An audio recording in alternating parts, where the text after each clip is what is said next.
Ya, baik. Waalaikumsalam. Jelas ya suara saya? Cukup jelas, Pak. Ya, jelas. Ya, Assalamualaikum warahmatullahi wabarakatuh. Selamat pagi, salam sejahtera dan salam sehat untuk kita semua. Yang pertama-tama yang saya hormati Bu Direktur SD dan juga seluruh tim Direktorat SD yang menyelenggarakan webinar ini. Lalu Bapak Ibu perwakilan dari Dinas Kabupaten Kota dan tentunya sekolah ya. Ini perwakilan dari sekolah, entah kepala sekolah atau guru atau siapapun dari sekolah yang juga menghadiri webinar ini. Alhamdulillah pagi ini kita bisa bertemu kembali di acara Direktorat SD untuk membicarakan tentang BOS. Jadi BOS ini memang satu hal yang sangat penting dan ini merupakan salah satu fokus kita di Kemdikbud. Tentu saja tidak hanya penyaluran, tapi bagaimana ini sudah terbit juknis yang baru. Nah, mungkin di hari ini kami ingin mencoba menjelaskan beberapa hal terkait dengan kebijakan-kebijakannya. Selain itu, termasuk mungkin nanti saya ingin sedikit membahas tentang kesiapan penyaluran dari BOS. Mengingat saat ini sudah menginjak di bulan Februari, dan tentunya ada beberapa hal yang perlu dilengkapi atau masih ada yang perlu ditindaklanjuti oleh Bapak Ibu di dinas maupun di sekolah. Saya izin share screen.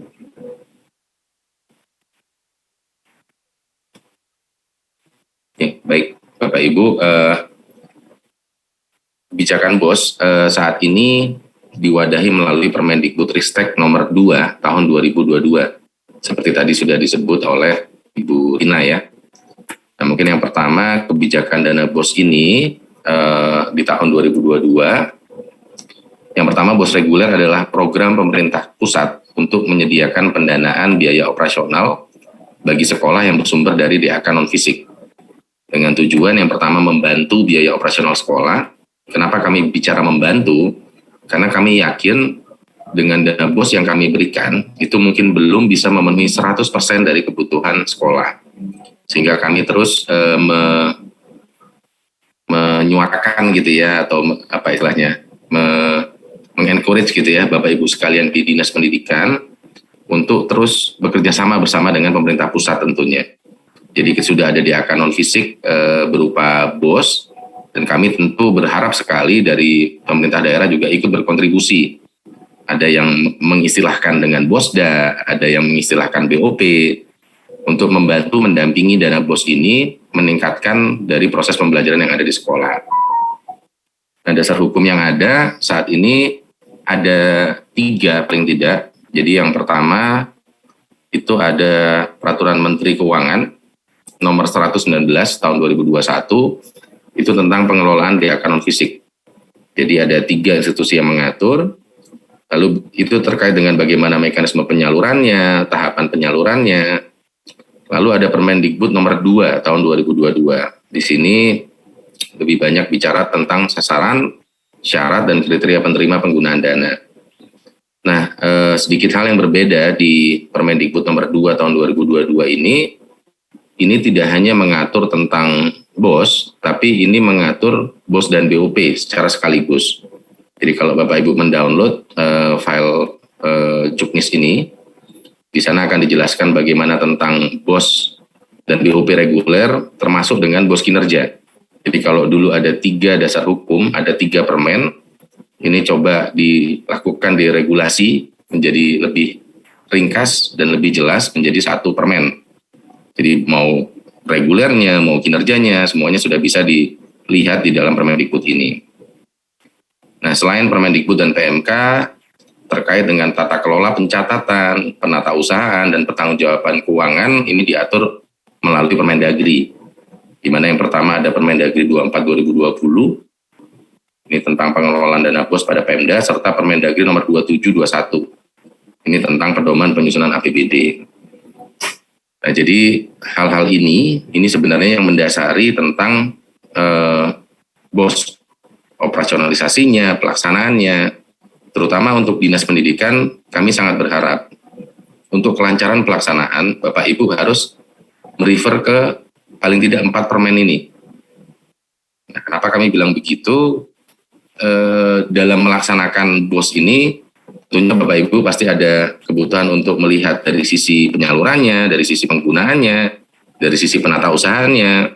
Nah, ini seringkali kami menemui kasus-kasus di daerah yang mengalami kebingungan karena hanya melihat salah satu permennya. Misalnya Bapak Ibu hanya lihat di Permendikbud, pasti Bapak Ibu akan bingung penyalurannya gimana ya gitu. Misalnya ini di dinas ya, nanti nyatetnya gimana, penata usahanya gimana gitu.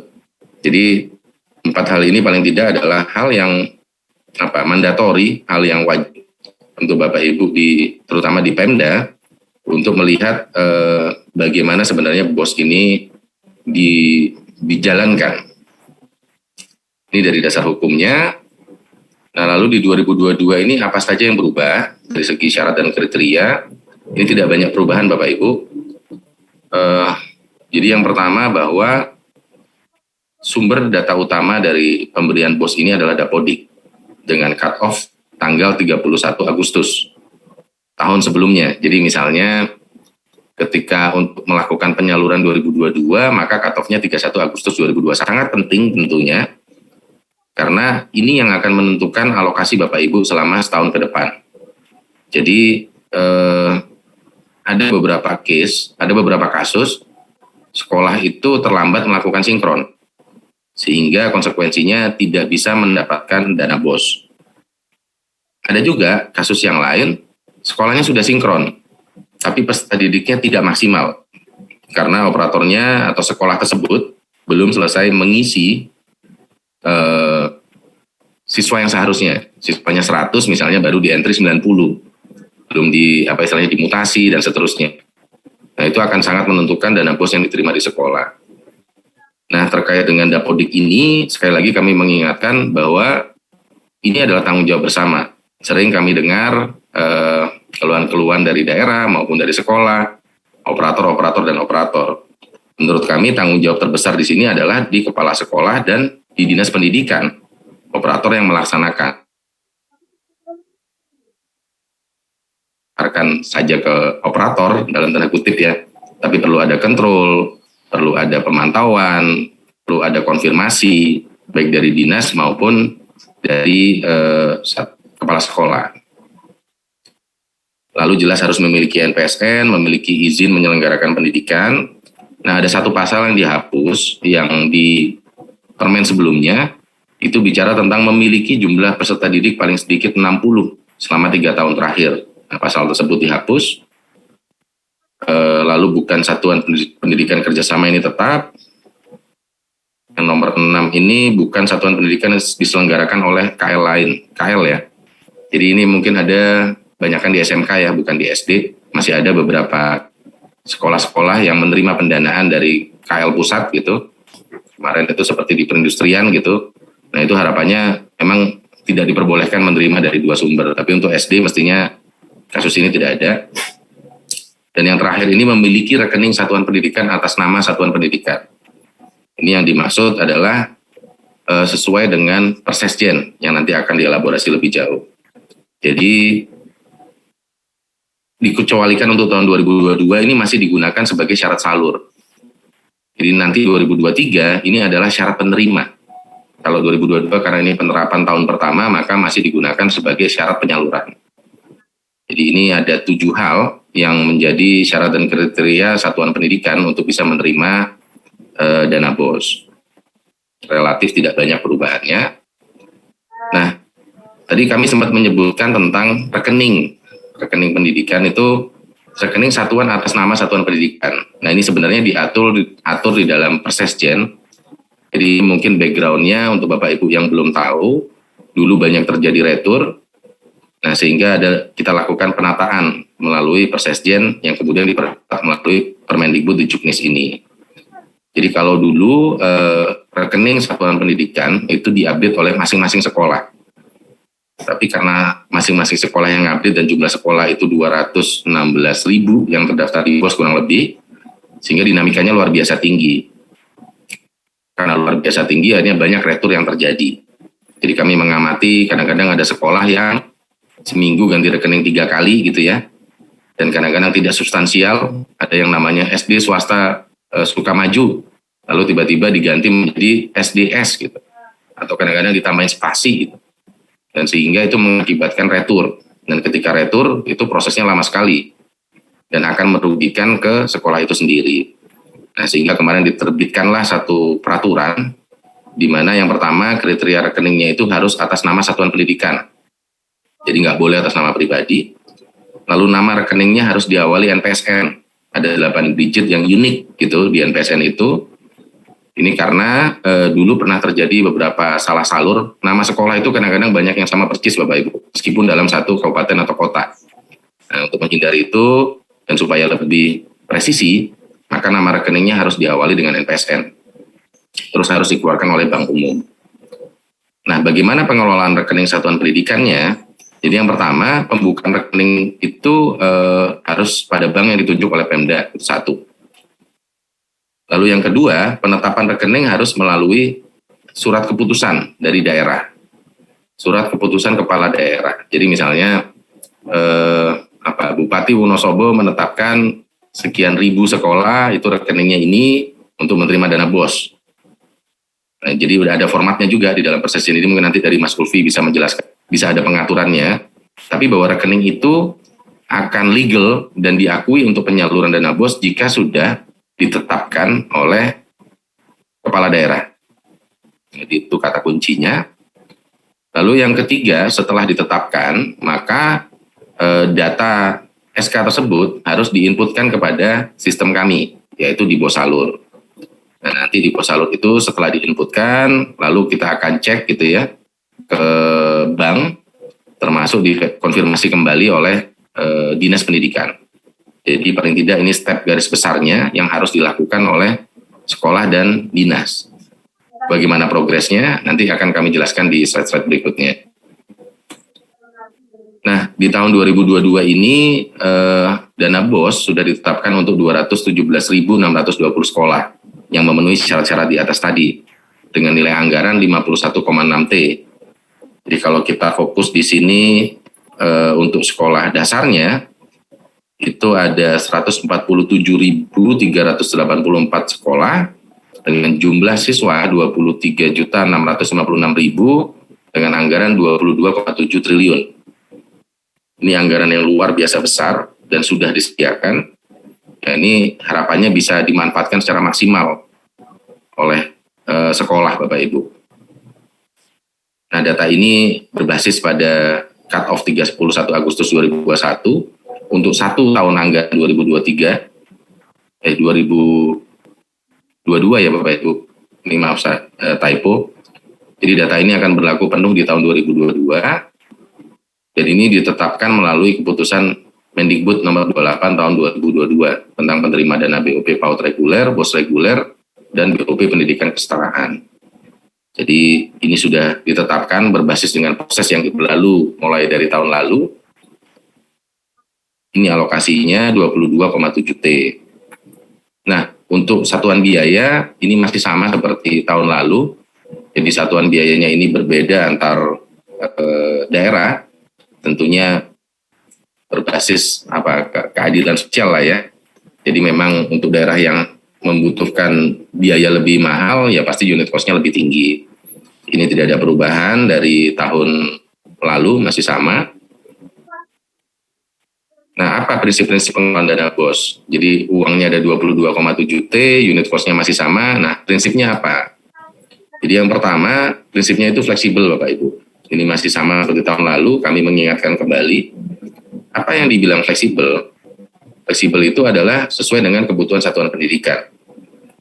Jadi misalnya ada SD 1, itu mungkin butuh bukunya itu banyak, ya dia boleh membelikan buku 40% budgetnya boleh. Tapi untuk SBB yang bukunya nggak butuh banyak misalnya, ya boleh hanya spend 10%. Ternyata kebutuhan SDB lebih untuk gurunya misalnya. Ini sesuai dengan kebutuhan dari masing-masing satuan pendidikan. Lalu yang kedua efektif. Jadi efektif ini ya pengelolaan dananya diupayakan dapat memberikan hasil pengaruh dan daya guna. Ya efektif dan efisien lah intinya Bapak Ibu. Jadi ini yang pertama fleksibel tadi sudah clear. Efektif dan efisien ini tentunya kita cari biaya yang dalam tanda kutip terendah untuk mencapai hasil yang paling maksimal gitu. Kalau misalnya kita naik kendaraan ingin menuju ke satu titik, kalau bisa lebih mudah ya nggak perlu muter-muter gitu kan, ibaratnya. Jadi dengan biaya seminimal mungkin dengan hasil yang paling optimal. Nah tentu prinsip yang berikutnya itu akuntabel, harus dapat dipertanggungjawabkan secara keseluruhan dan harus logis sesuai peraturan perundang-undangan. Ini Bapak Ibu, bos ini saat ini dipantau oleh berbagai pihak gitu. Ini bukan menakut-nakuti, tapi kita juga harus merencanakan dengan baik dan melaksanakan dengan baik. Jadi kemarin contohnya saat pandemi ada review, ada audit BPKP bersama inspektorat kami, banyak juga kejanggalan-kejanggalan yang jadi di satuan pendidikan. Ketika tahun pertama pandemi, ternyata ada sekolah-sekolah yang tidak ada perubahan. Misalnya untuk langganan daya jasanya tetap, padahal PJJ penuh ya. Lalu misalnya beli galon biasanya 100, kok tetap beli 100 galon.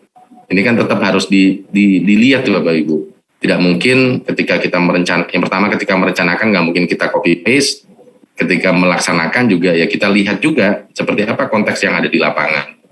Jadi ini tolong diperhatikan betul, akuntabel ini, serta transparan. Jadi siapapun yang mau masuk, siapapun yang mau cek, Bapak Ibu di sekolah harus siap gitu tentang apa saja penggunaan dana BOS ini sesuai dengan juknis yang ada gitu. Jadi paling tidak ada 5 hal prinsip-prinsip pengelolaan dana BOS.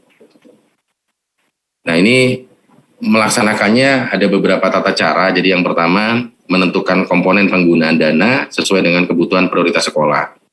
Jadi tentu ketika bicara prioritas sekolah mungkin ini perlu ada meeting-meeting di sekolah untuk memastikan apa sih prioritas yang mau dipenuhi, apa sih yang paling dibutuhkan oleh sekolah dengan dana BOS ini. Lalu yang kedua harus sesuai dengan peraturan mengenai PBJ. Jadi ada aturan-aturan tentang pengadaan barang jasa di sekolah, ini juga perlu diperhatikan bagaimana melalui SIPLA dan seterusnya.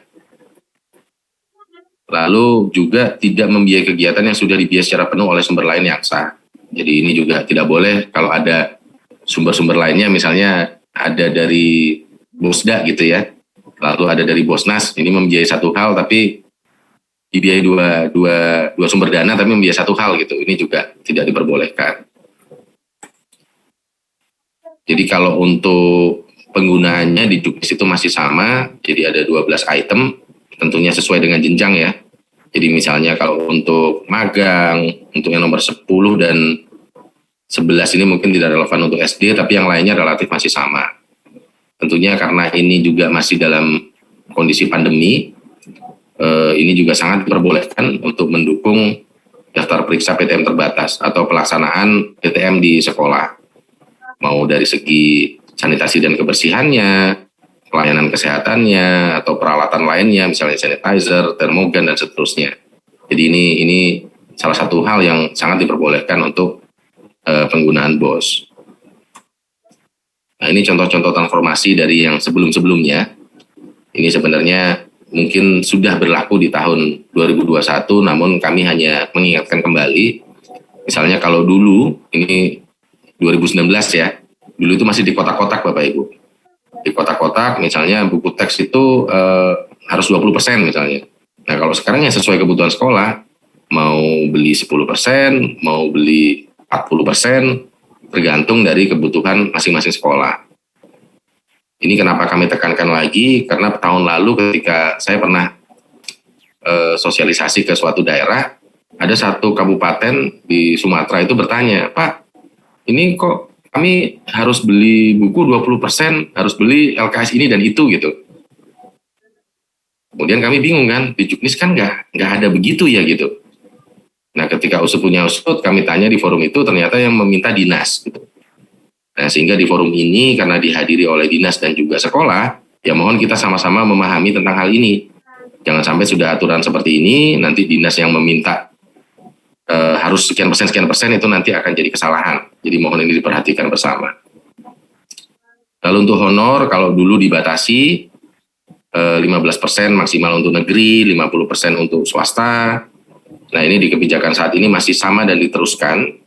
Jadi pembayaran honor itu maksimal 50% untuk sekolah negeri dan swasta dalam kondisi normal. Nah, tapi dalam konteks kondisi darurat bencana atau pandemik, Ini tidak dibatasi alokasinya, ini masih sama sampai dengan saat ini. Lalu kalau dulu alat multimedia pembelajaran itu dibatasin, kalau nggak salah komputer cuma boleh beli satu, speknya ini, laptop boleh beli satu kalau nggak salah ya Bapak Ibu, saya agak lupa persisnya. Nah kalau sekarang sesuai dengan kebutuhan sekolah, jadi kalau rusak access point-nya, rusak routernya, terus jaringannya lemot, mau ditambah, atau dan lain sebagainya lah, ini kami serahkan kembali ke sekolah sesuai dengan ketentuan yang berlaku tentunya tentang pengadaannya. Jadi ini contoh-contoh fleksibilitas yang sudah terjadi sebenarnya di dalam pemanfaatan dana BOS. Nah kemudian kita sedikit membahas tentang mekanisme penyaluran Bapak Ibu. Jadi ini sesuai dengan peraturan Menteri Keuangan, dana BOS itu disalurkan dalam 3 tahapan. Jadi yang pertama itu 30%, paling cepat disalurkan di bulan Januari. Tahap kedua itu 40%, itu paling cepat disalurkan bulan April. Tahap 3, 30% paling cepat disalurkan bulan September. Di mana dari RKUN ini langsung ditransferkan ke rekening sekolah. Dan di dalam 3 aturan tersebut, yang tadi ketika dibaca, ketika dari RKUN sampai ke rekening sekolah, itu maka bisa langsung dipakai ke sekolah. Jadi ini salah satu prinsipnya salur langsung itu supaya cepat bisa digunakan. Jangan sampai nanti kita menambah-nambah birokrasi, rekening dari sekolah tapi tidak bisa digunakan. Nah, dari 3 tahap penyaluran ini ada kata-kata paling cepat, dan tentunya kami sangat berharap ini langsung disalurkan semua, tapi di dalam aturan-aturan kita ada syaratnya untuk bisa disalurkan. Nah ini ada syaratnya, jadi ada pelaporan dan rekening satuan pendidikan yang terstandar yang menjadi syarat penyaluran. Jadi kalau yang pertama nih dari segi pelaporan ya Bapak Ibu, pelaporan itu menjadi syarat untuk penyaluran, tapi kita kasih keleluasaan mundur 1 tahap. Jadi misalnya laporan tahap 1 menjadi syarat salur tahap 3. Laporan tahap 2 menjadi syarat salur tahap 1. Dan seterusnya. Jadi kalau kita bicara saat ini penyaluran tahap 1 2022, itu syaratnya adalah laporan tahap 2 2021. Nah, apakah Bapak Ibu di sekolah semuanya sudah mengisi ini atau belum? Ini nanti perlu dicek, kami nanti sampaikan datanya. Nah, mekanisme pelaporannya Bapak Ibu tidak perlu print, tidak perlu print dan segala macam ya, tapi cukup disampaikan melalui laman bos.kemdikbud.go.id atau aplikasi RKS yang disediakan oleh Kemdikbud. Jadi saat ini masih dibuka 2 kanal ya, sampai dengan tahun laporan tahap 3 2021 itu masih dibuka melalui 2 saluran, bisa melalui bos.kemdikbud atau melalui aplikasi RKAS. Nah, ke depan itu nanti akan kita fungsikan penuh melalui RKAS. Nah, pencapaian laporan itu juga ada batas waktunya. Untuk laporan tahap 1 itu Juli, tahap 2 Oktober, tahap 3 Januari tahun berikutnya. Nah, ini laporan ini menjadi suatu syarat, dan tentunya ini syarat umum. Saya yakin di semua jenis bantuan ya, baik melalui APBN atau APBD atau di masing-masing daerah, pasti ketika menerima suatu dana pasti harus melaporkan. Itu aturan yang menurut kami sudah sangat umum. Dan ini tolong dicek Bapak Ibu sekalian, sekolah-sekolah cek sudah lapor apa belum, dinas-dinas mungkin juga melihat juga dan membantu mengingatkan, karena ini tanggung jawab bersama terkait dengan pelaporan ini, apakah semuanya sudah melapor atau belum. Nah, salah satu hal yang menjadi mungkin bukan hal yang sangat baru ya, penerapannya baru tapi sosialisasinya sudah cukup panjang, itu adalah perhitungan sisa dana tahun 2020 dan 2021. Jadi Bapak Ibu, ada beberapa pengaturan di Kemkeu dan Kemdagri yang intinya mengatur bahwa sisa dana itu dimanfaatkan lagi, dihitung untuk tahun berikutnya. Nah ini yang dulu-dulu mungkin belum ada ya Bapak Ibu. Jadi kalau dulu uangnya sisa, ya udah tahun depan pakai lagi setelah di audit Inspektorat Daerah misalnya. Nah kalau kebijakan saat ini di dalam PMK 119 itu sisanya diperhitungkan. Baik di Kemdagri juga sama. Jadi ketika Bapak Ibu punya uang 100%, itu akan diperhitungkan sisanya untuk berikutnya. Ini mungkin saya kasih contoh ya Bapak Ibu. Nah, bagaimana perhitungan sisa dana BOS reguler 20 dan 21 dalam penyaluran 2022 dan seterusnya tentunya. Misalnya, sekolah A mendapat alokasi sebesar 500 juta di tahun 2022 ini. Tapi ternyata di tahun 2020, karena waktu itu awal-awal COVID gitu ya, awal-awal PJJ, ternyata uang alokasi saat itu nggak habis, sisa 100 juta. Lalu 2021 sudah mulai PTM, hanya sisa 2 juta. Nah sehingga dari 500 juta itu, yang seharusnya didapatkan penuh di 2022, itu akan dihitung pengurangan. Misalnya di tahap 1 tetap disalurkan 30% 150. Tapi tahap 2 ketika disalurkan 40% yang harusnya 200 juta, itu dikurangi terhadap sisa 20 dan 21. Sehingga yang harusnya menerima 200 juta hanya menerima 98 juta. Nah, jadi ini aturan ini sudah disounding dari tahun lalu. Sebenarnya dari tahun lalu akan diterapkan, tapi kami meminta ke Kemkeu untuk waktu sosialisasi. Nah, tahun 2022 ini sudah waktu penerapan. Jadi kami mungkin mengingatkan kembali ke Bapak Ibu, ini belum dieksekusi aturan ini saat ini, tapi tahap 2 nanti akan dieksekusi. Tolong dipastikan kembali Bapak Ibu di dinas maupun di sekolah, laporan realisasi itu yang ada di Bosalur maupun di Arkas itu memang sesuai kondisi real. Akhir tahun lalu kami sempat diskusi dengan beberapa daerah dan menerjunkan tim ke beberapa sekolah secara langsung. Ada juga fenomena yang laporannya itu tidak sesuai. Jadi di Bosalur kami uangnya itu misalnya masih sisa 30% begitu ya. Tapi begitu sampai di sekolah terkait, sekolah tersebut lihat pembukuan aslinya gitu ya. Ternyata kepala sekolahnya menyampaikan sebenarnya ini uangnya udah habis kalau di pengeluaran aslinya. Loh, kenapa dilaporkan sisa 30%? Pertanyaan kami kan. Nah, diusut-usut ternyata misalnya operatornya atau misalnya pihak dari sekolahnya sendiri, ya waktu itu kami asal ngisi aja supaya yang tadi aslinya gitu kan. Ternyata kepala sekolahnya menyampaikan tolong di-mute. Ya supaya yang penting salur gitu. Jadi kami ngisinya nggak maksimal. Padahal aslinya itu habis gitu Bapak Ibu. Nah jadi ini tolong dicek kembali baik di dinas maupun di sekolah. Ini belum kami close gitu ya. Ini mohon dicek kembali. Apakah memang betul apa yang dilaporkan itu sudah sesuai dengan kondisi real yang ada di sekolah dan di Pemda masing-masing. Jadi ini mungkin ada kesempatan kurang lebih sebulan Bapak Ibu bisa cek kembali. Nah, ini ada beberapa peran Pemda dalam pengelolaan dana BOS. Jadi tentunya ada 3 fase besar ya. Meskipun BOS ini salur langsung atau BOP, ini hanya masalah penyalurannya, mekanisme cara nyalurnya gitu ya. Tapi ketika bicara peranan, ini sama sekali tidak ada yang berubah, bahwa peranan pendampingan oleh Pemda itu merupakan satu hal yang justru sangat penting.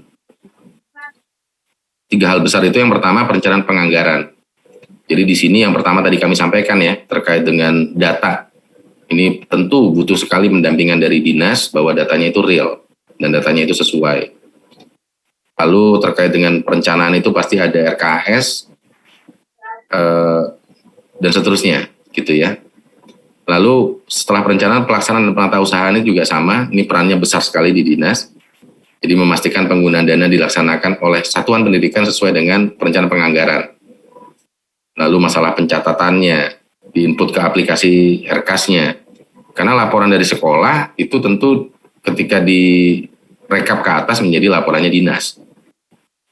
Sampai dengan pelaporan. Jadi dari 3 hal ini tentunya sekolah-sekolah akan sangat bergantung kepada Bapak Ibu di Dinas Pendidikan untuk diarahkan sesuai dengan aturan-aturan yang berlaku. Nah, mungkin ada beberapa info tambahan. Yang pertama adalah Kemdikbud bersama dengan Kemdagri itu telah menerbitkan SEB untuk mengintegrasikan sistem pengelolaan anggaran pendidikan dengan sistem pengelolaan keuangan daerah. Jadi ada 2 hal. Yang pertama, Arkas itu menjadi aplikasi tunggal untuk sekolah dalam perencanaan dan pelaporan penggunaan dana BOS. Jadi kalau dulu mungkin ada keluhan-keluhan dari daerah maupun sekolah gitu ya, kok ada aplikasi A, ada aplikasi B, ada aplikasi C. Nah, melalui SEB ini sudah ditetapkan bahwa hanya satu, supaya nggak bolak-balik ngentri, nggak habis tenaga, hanya satu aplikasi yang ada di sekolah. Lalu Markas atau manajemen Arkas itu menjadi aplikasi tunggal untuk Dinas Pendidikan dalam pengelolaan dana BOS. Dan komitmen bersama Kemdagri, ini Markas itu akan terintegrasi dengan SIPD. Ini saat ini sudah berproses juga bersama dengan Dagri. Jadi sekolah akan menggunakan Arkas, di mana Arkas ini nanti akan terintegrasi dengan platform lainnya, seperti Sipla, Dapodik, dan seterusnya. Dan nanti di Dinas Pendidikan itu akan menggunakan Markas yang kemudian akan terintegrasi dengan SIPD.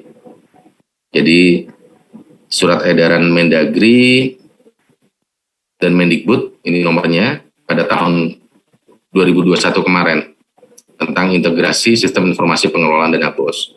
Jadi ini hal yang perlu kita perhatikan bersama Bapak Ibu. Tujuannya sebenarnya adalah untuk memudahkan sekolah dan dinas untuk pengelolaan dana BOS. Nah, ini cara-caranya mungkin saya tidak sebutkan satu-satu, tapi ini nanti Bapak Ibu bisa download dan bisa ikuti. Kurang lebih saat ini pengguna Arkas ini 50%. Nah, ini yang mungkin belum menggunakan, ini mohon bisa mengikuti langkah-langkah ini, karena ke depan ini akan menjadi alat utama. Jadi kalau dulu pelaporan Bapak Ibu cukup mengisi rekap gitu ya, ini untuk 2022 ke depan, ini sudah harus menggunakan Arkas. Sehingga ini nanti kalau penyalurannya juga bergantung ke sini.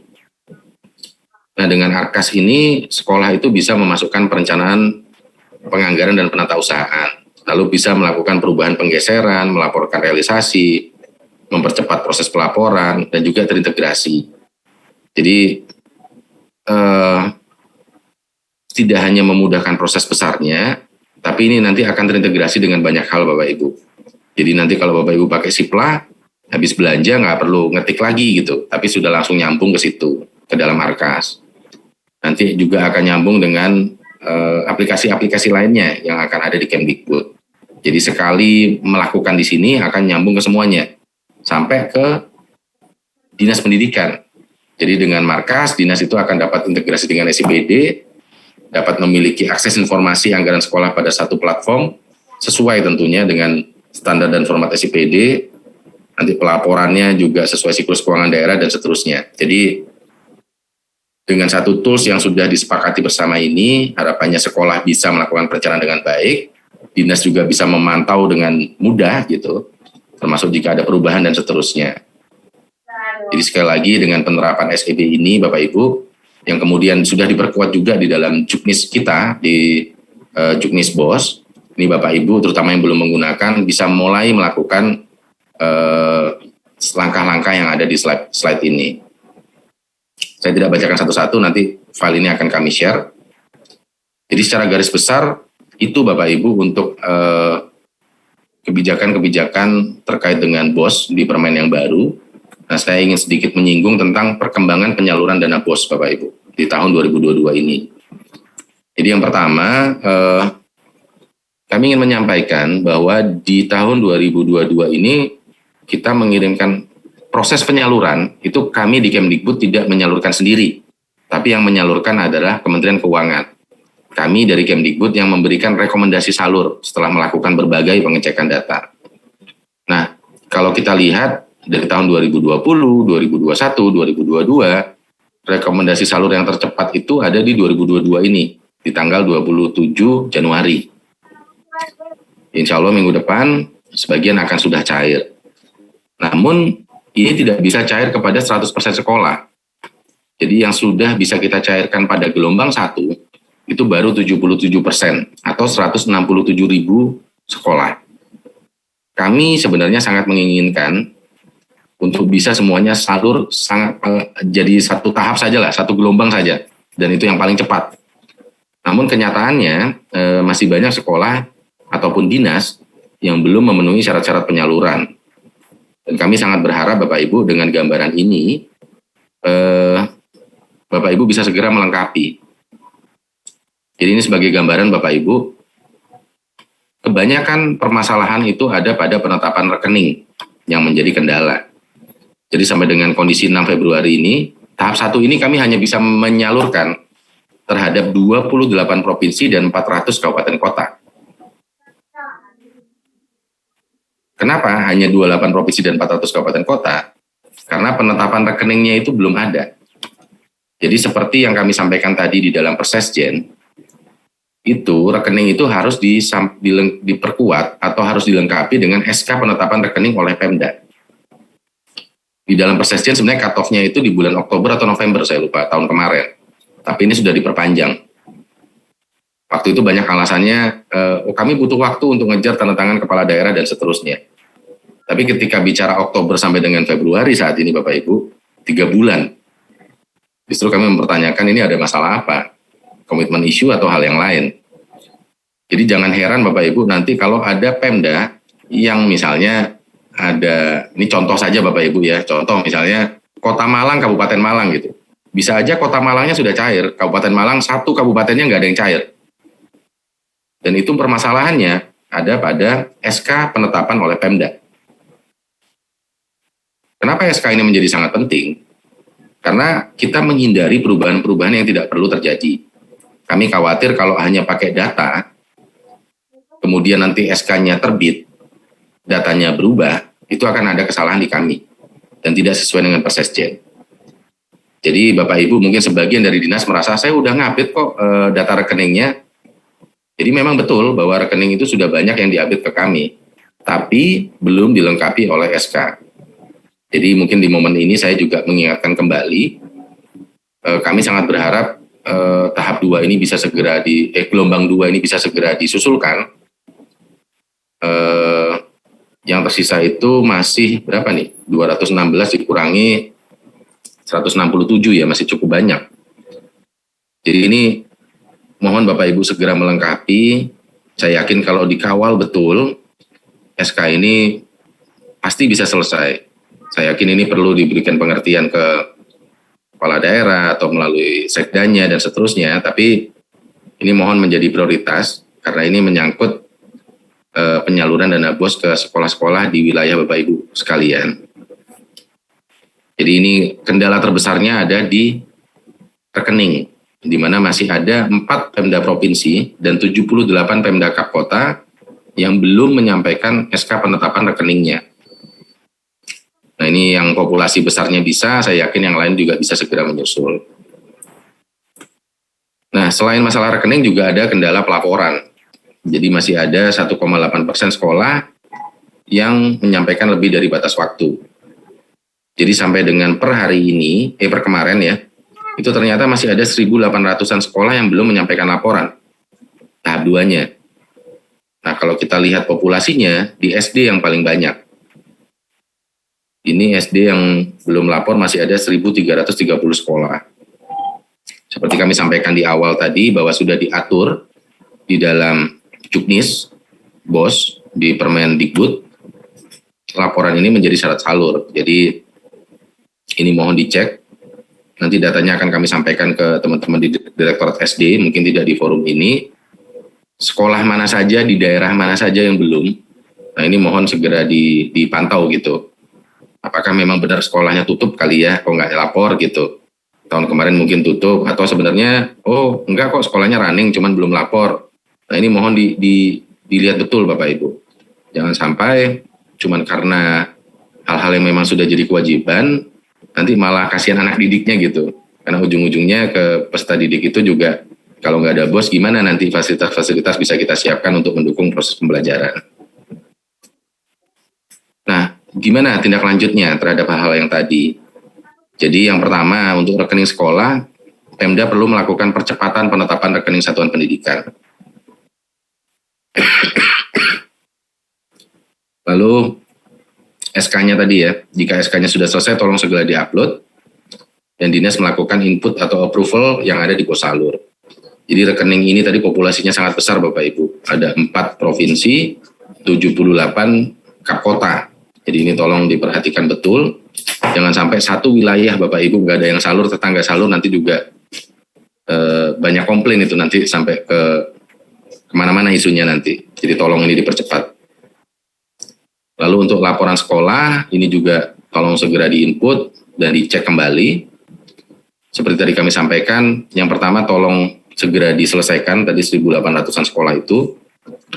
Lalu mohon Bapak Ibu semua cek kembali laporan dana BOS 2020 dan 2021.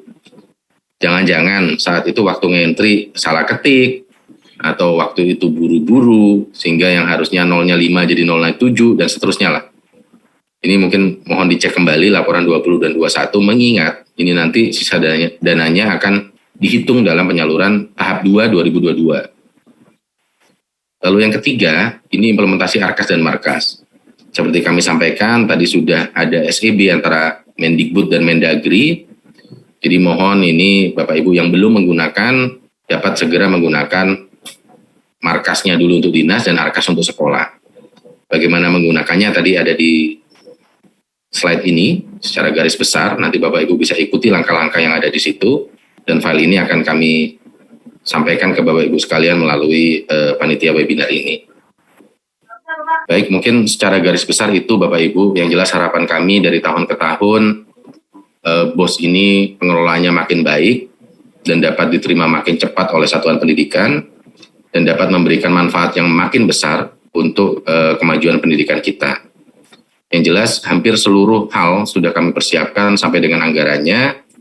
Mohon kita semua dapat mengawal Bapak Ibu, tadi ada rekening, ada dan macam-macam ya, supaya uang itu bisa dapat segera digunakan oleh sekolah dan menunjang proses pembelajaran. Mungkin itu saja dari saya. Wabillahi taufiq wal hidayah. Assalamualaikum warahmatullahi wabarakatuh. Waalaikumsalam warahmatullahi wabarakatuh. Terima kasih Pak Dana.